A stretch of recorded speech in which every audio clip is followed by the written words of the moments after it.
Hello guys, it's Will with DFS Army back with another Prizepicks MLB video. This one's going to be for Saturday, June 24th. It's an okay board. Gonna give you guys 3 plays for this one, so nothing crazy. Don't think any of these plays are amazing, but do like them. So gonna start off with the hitter fantasy score. 2 will come here. First one is going to be Yandy Diaz at over 7.5 against the Royals. Rays are going to be playing at home against Kansas City. Jordan Lyles pitching in. Jordan Lyles just not a great pitcher. Pretty much just kind of an innings eater at this point for this Royals team.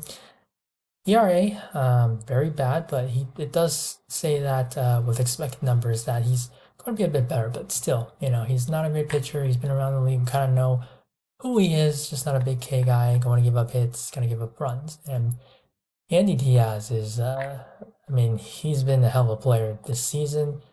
Like, these numbers are pretty insane, and it's not even like he's lucky or anything because his ranks are really up there, and this is just going to be a good spot. The Royals, they're not a good pitching team. Lyles is going to be an easy matchup for Yandy, and against righties, he's actually hitting better, well, at least for average power, more power against lefties, but Yandy, leadoff hitter, going to be hopefully on base a ton, walks a lot if it's not getting hits. So going to be on base, then he's going to be able to be driven home. And the Royals, the Rays, they still don't have a run total, but I'm expecting something at 4.5 with the over juiced. So going to be definitely a good run scoring situation for Yandy, and of course you have to get a hit or get on base in order to score. So at 7.5 with the hits, runs, and RBIs line at 2.5, under is going to be favored there, of course. Let me just pull it up. Yeah, 125 plus 125 for the over. But when you do see a 2.5 line, usually the hitter should be like at 8 or something or higher. But Yandy, he does not steal bases, so that's why the line, I would say it's not like a misprice or anything, but it's a good spot, right? We're targeting good high run totals, players batting at the top of the lineup, and good players, of course. And Yandy's certainly been a top hitter for this season, big piece of this Rays team. So like this one, and then the next one is going to be Raphael Devers over 7.5. Another tremendous hitter who unfortunately does not steal, but they are just so good with the bat. And he is also in a tremendous matchup here against Lance Lynn and the White Sox. Lance Lynn's really been having a tough year. Kind of like Jordan Lyles, where he's been a bit unlucky. But when you do look at the splits against left-handed hitters, this is dramatic. The power that he's given up, facing less lefties, and he's giving up the amount of hits is honestly crazy high, and the whip, of course. So this spot, it just sits up really well for a guy like Devers.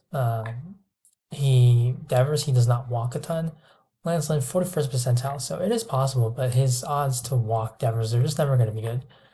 And looking at this matchup, so Devers, he's a lefty, he's going to show you more power on the right hand side, but even if the White Sox do use a lefty later on in the game, his numbers against lefties are pretty solid. Like 12 of his 20 hits have an extra base hits, which is really strong.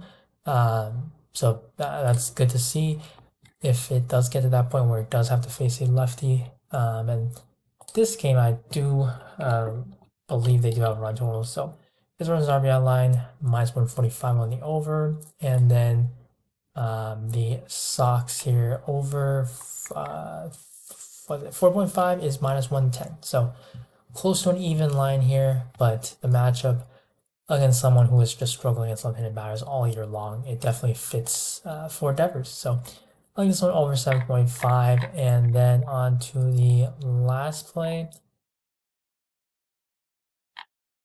Okay, it was gonna be John Gray. Yeah, it got removed. Well,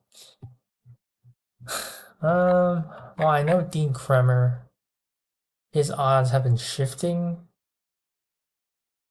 I was not prepared to give Kremer though, but because I usually do give at least 3 picks, let's just scroll through quickly here, see if there's anything.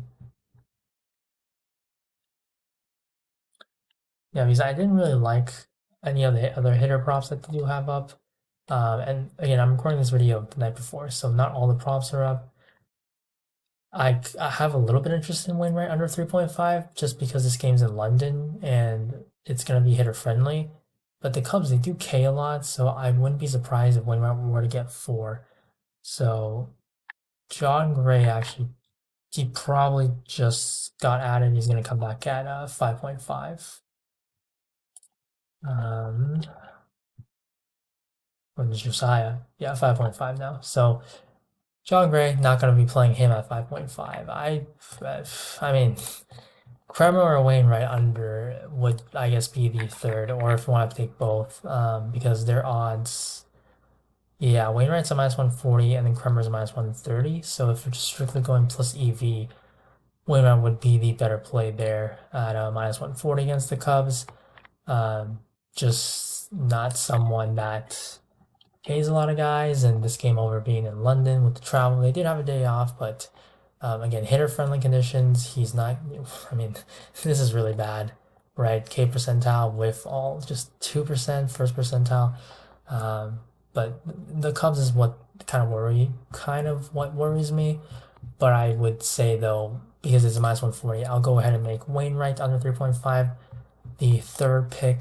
And yeah, like that was the reasoning. The Cubs, they K a lot. Last month, they do have the 5th highest K rate against right-handed pitchers, and then chase rate, they're actually 22nd, so that's good to see that it's really low. But I mean, Wainwright, he does not really get a lot of chases anyway, so good. That's the thing that's in favor here.